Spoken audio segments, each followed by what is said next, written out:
From that footage, when you were looking, did you see any attempt to rescue Mohammed Hassan? No, we see no footage. We see no attempt on this footage, and there was no rescue mission. You know, if you make a rescue mission at this point of the mountain, every climber behind you needs to turn around, and nobody would reach the summit because it's really narrow, it's really difficult and dangerous. And the accident was in front of the line, and 70 mountaineers stepped over a living guy who needed big help at this moment, and they decided to keep on going to the summit. I got nightmares in my head, I fear thoughts build up until I can't hear. My mind fills up into a creature, and it haunts me somewhere much deeper. I got nightmares in my head, I fear thoughts build up until I can't hear. That my mind fills up into a creature, and it haunts me somewhere much deeper. Hello and welcome to True Crime Rocket Science, the most authentic voice in true crime. High altitude ethics. Is there such a thing? An Austrian and a German have emerged as the two most outspoken critics in the K2 tragedy, Wilhelm Steindl and his German cameraman Philipp Flammich. The pair, affiliated with Frittenbach Adventures, turned back after experiencing several avalanches in the bottleneck area below the Great Sirach. That's on K2. The New York Post wrongly described the pair as Australian, they Austrian.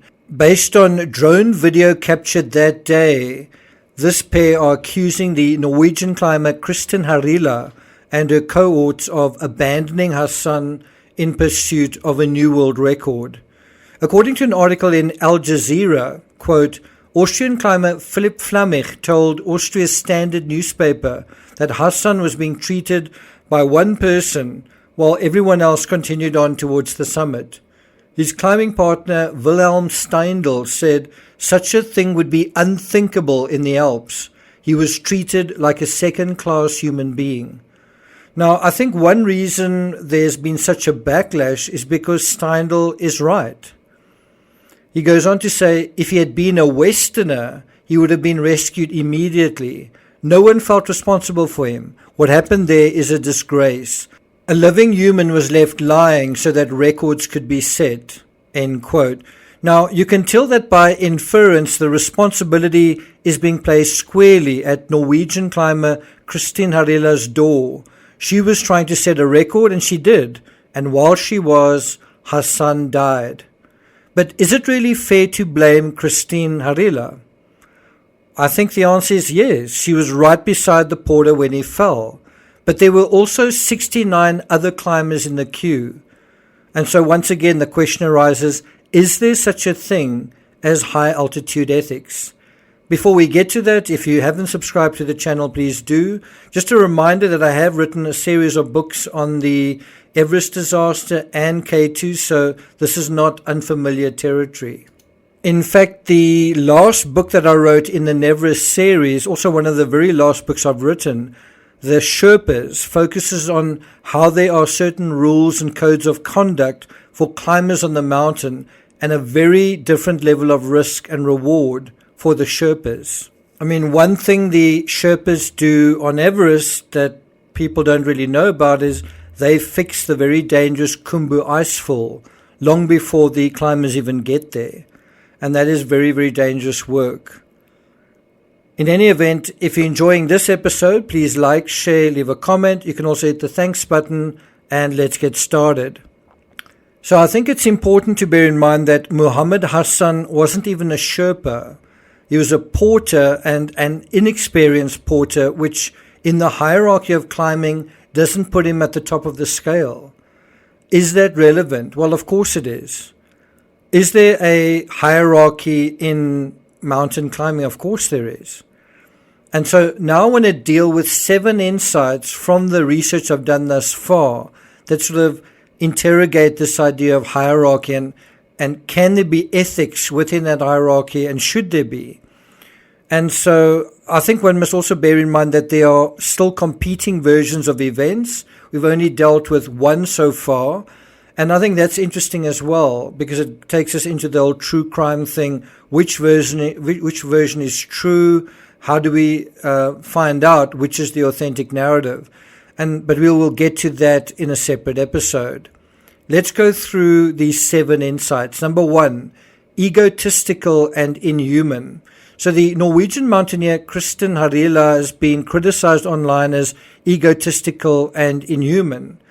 While she didn't do herself any favors by not mentioning her son in her summit video, it is possible that she wasn't sure what had actually happened to him at that time. This in itself is quite important. One could ask, shouldn't she have made sure? Couldn't she have made sure? Shouldn't she have followed up? And then again, it comes down to ethics. Was that really her responsibility? He wasn't on her team. The other thing that I think also comes up, an investigation has been launched, and so we are obviously going to get more details regarding this. In any event, while the very act of climbing a mountain is egotistical, I mean, it is about bravado, it is about showing yourself to be all brave, all conquering, all heroic. I think narcissism is a very big part of it. Hubris is a very big part of it. I think it's important to point out that none of the other summiteers acknowledged Hassan either, right? In terms of when they were at the summit. I'm still gathering information and collating the various narratives, but from what I've covered thus far, the climbers who went on to summit didn't talk about Hassan, while those who turned back at the bottleneck did. I mean, in general, that's a generalization. So while I agree that egotistical is an accurate word, unkind perhaps, but accurate, to describe what is going on, I'm not sure if inhuman is fair. I think what was going on was very human. People trying to get to where they're trying to get to. Ambition is in play, competition is in play, but it's also about survival. It's also about urgency and following a preset schedule. So, even if everyone could go back to the day, there's some debate on whether it would even be possible to rescue someone in the area where Hassan founded. That brings us to the second point. What would have happened if Kristin had fallen? And I think then you get a real sense of perspective asking that question. Because I think on the other hand, if it had been Kristin who fell, or Sylvia Azdrieva of Bulgaria, who also summited on July 27th, I don't think there's any doubt that those around her would have immediately affected a rescue of some sort, including calling in air support. The question then becomes whether the climbing community are inhumane towards its lesser practitioners while giving preferential treatment to wealthy Western clients whose deep pockets are in effect paying for the Sherpas and porters to be there in the first place. Number 3, there are 2 classes of climbers. If the economics still seem unclear, even on the level of Sherpas, some climbers are insured. Sherpas are typically insured for $1,500 in the event of their deaths. Muhammad Hassan wasn't even insured for that. So who is going to pay for the rescue? 5 years ago, the upfront rescue cost on nearby Nanga Parbat was around $50,000. Typically, climbers pay a $6,000 rescue bond. If there's anyone watching who knows the figure more specifically, hypothetically, what would a rescue very high up on K2 cost? Well, the answer is a lot. If you're going to throw around words like egotistical and inhuman, a permit to climb the mountain will set you back about $11,000, but the full fee can be anywhere between $15,000 and $70,000.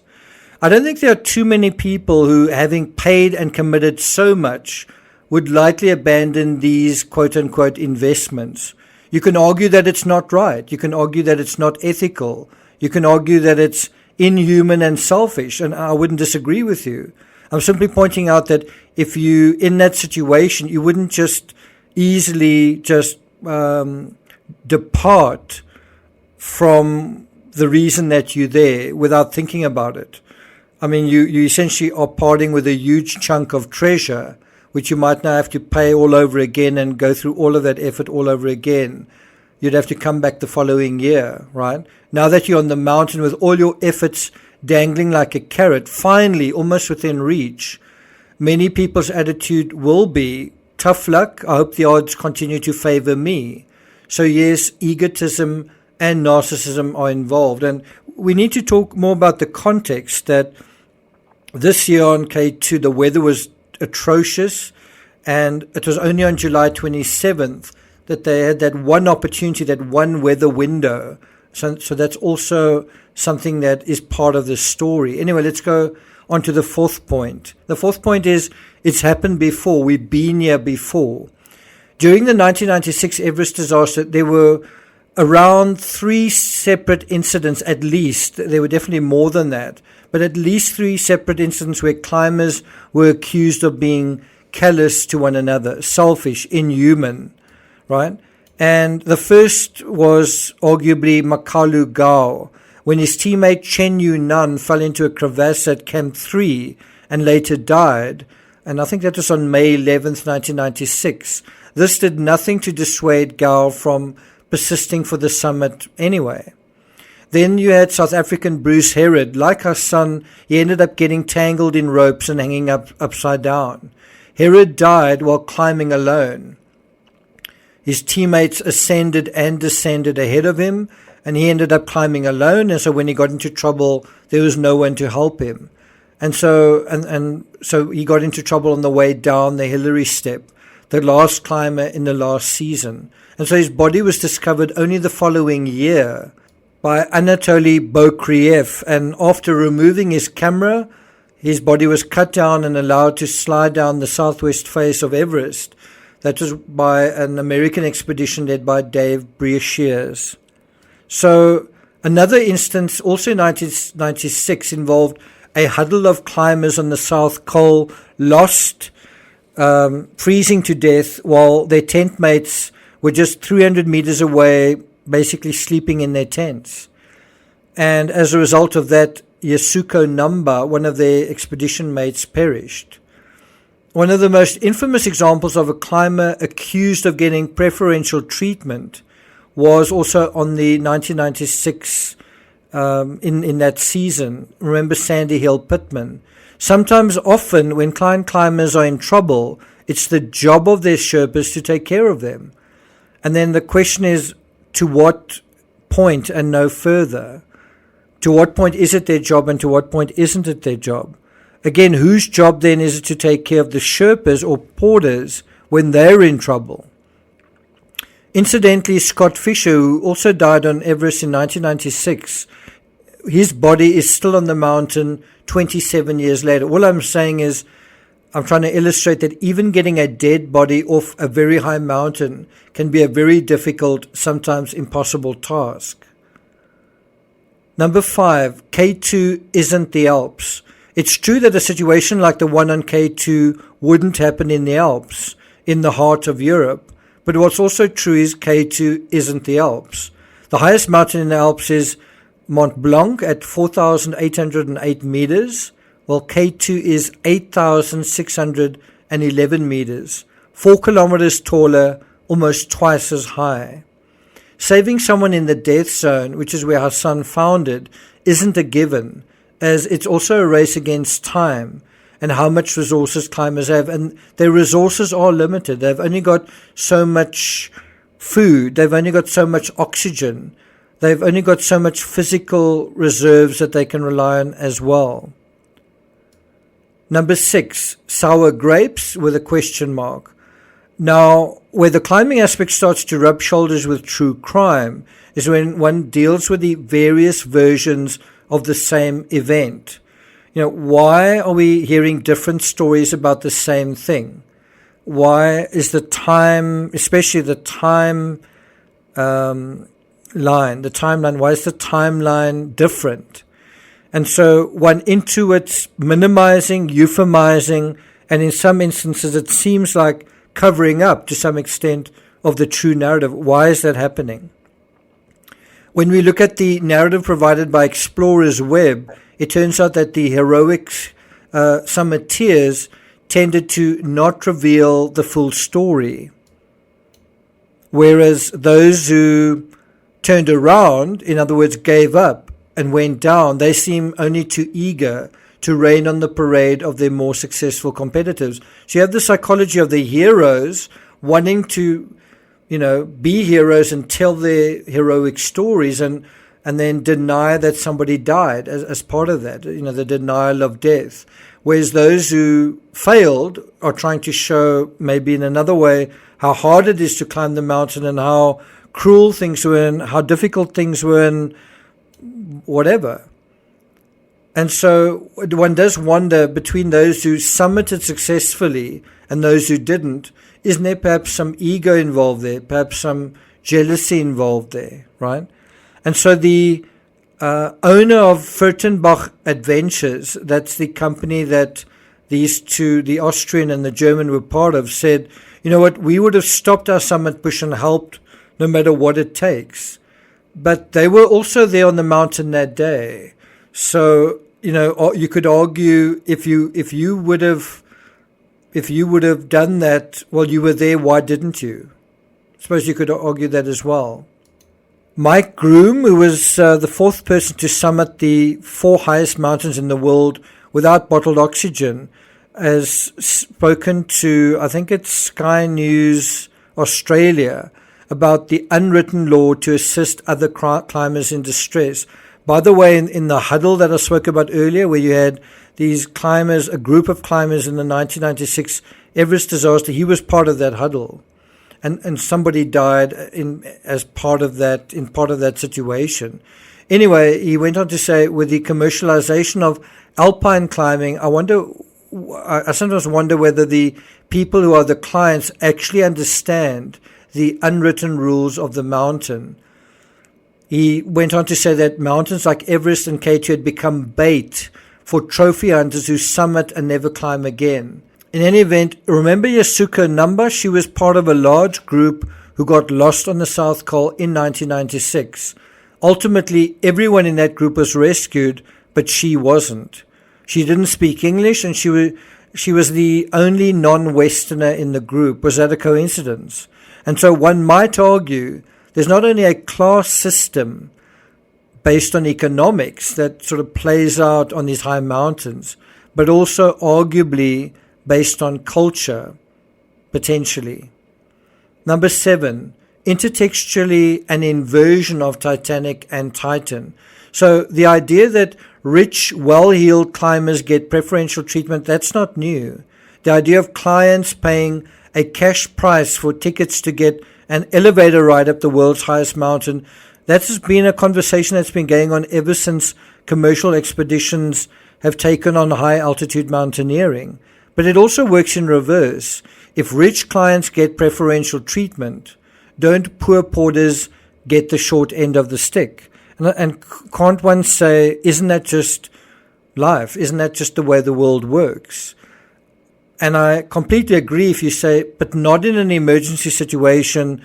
Then it doesn't matter if you're rich or poor, male or female, whatever it is, people should come to your aid. But let's go back in time. Don't forget, more than 100 years ago on Titanic, 202 first-class passengers out of 325 in total, 62%, survived the world's worst ocean liner tragedy. Of the 710 passengers in third class, only 174 survived. That's less than 25%. So from first class to third class, you've gone from 62% to less than 25%. From more than half to less than a quarter. And then you go to the crew. There were 908 crew on board. Of those, 696 died, almost 700. Only 212 or 23% survived. Thus, by a small margin, those who died in the greatest numbers were crew, then third-class passengers, with first class getting off the lightest of all. Even so, if you want to make the argument that rich people aren't going to be affected in emergencies like this, well, the richest man on Titanic and also the captain and also other rich men also the ship's designer, they all perished with the ship. So technically, if you were a man on Titanic, no matter what class you were in, the odds of survival were roughly 20%. 97% of the women in first class survived. And so you can talk about the ethics of survival on Titanic. Do they or should they apply on a mountain? It's also interesting that when the Titan submersible imploded with 5 rich, privileged souls on board, the world's media took an avid interest. Meanwhile, about 500 migrants drowned the previous day off the Greek coast. That story barely made any headlines. The New York Times at the time noted, "This has fueled a discussion around the world in which some see harsh realities about class and ethnicity." And so Judith Sutherland, the acting deputy director for Europe at the group Human Rights Watch, said in an interview, "We saw how some lives are valued and some are not." Now, this might be controversial, but as a storyteller, I've got a slightly different take on why the one story had the traction it did compared to the other. Suppose one could even say, why is this story about one person dying on K2 a story at all when 80 people at the time that I'm saying this could go up? 80 people died in the fires on Maui. Shouldn't we be paying more attention to that? And I don't think you can really compare it like a numbers game. I think one of the reasons we pay attention to certain stories, for example, the K2 story, there's drone footage, which is quite unusual to get this kind of detailed footage and where you see the climbers stepping over, right? And the flip side of this argument is that in terms of the migrants, the plight of the poor has always been perilous. I'm not saying that's right. I'm not saying that's acceptable. Simply that it's not surprising and it's not new. In the same way that the fires in Maui are, although also it's also not right and it's also not good, but it's in a way it's not surprising because there have been fires all over the world and people die in fires. It's not that unusual. It's a tragedy, but it's not that unusual. Whereas in terms of Titan, several billionaires getting themselves into trouble, putting themselves in harm's way is new. Also, well-known people or wealthy people stepping over a poor porter, and you see it on camera, and that guy eventually dies, that is quite unusual. So in summary, I think it's fair to say that ethics in an emergency, ethics in a life and death situation is a very difficult subject. Everyone wants to survive in a situation like that, in a situation where one or more do perish, such as on Titanic or so on a high mountain. Who decides who that's going to be? And so I think on K2, it's unfair to tar Kristen Arila with that brush, partly because she's a woman. Was she really expected to save a man in that situation? You might say sex has nothing to do with it, but it clearly did on Titanic. But the other reason is, even if you want to give Arila some responsibility, and I do think she bears some, I think it's also true that there were 69 other people there that have some responsibility also. What about them? Surely you can't give Arila the lion's share. And yes, by saying, isn't someone else also responsible? I'm not saying that absolves anyone else. That doesn't solve the issue of who then is responsible. So let's ask that question. So who then is responsible? Are there or should there be ethics on high mountains? If you want my opinion, the primary responsibility, all things being equal, who do you think that is? And so I'm not going to take it further than that, but if there is some interest in this episode, then I'll do a follow-up episode dealing with who is the primary person responsible, and then, how should that responsibility be spread? And obviously, that's going to be my opinion. You can see if you feel the same. Thank you for listening, and I'll see you guys next time.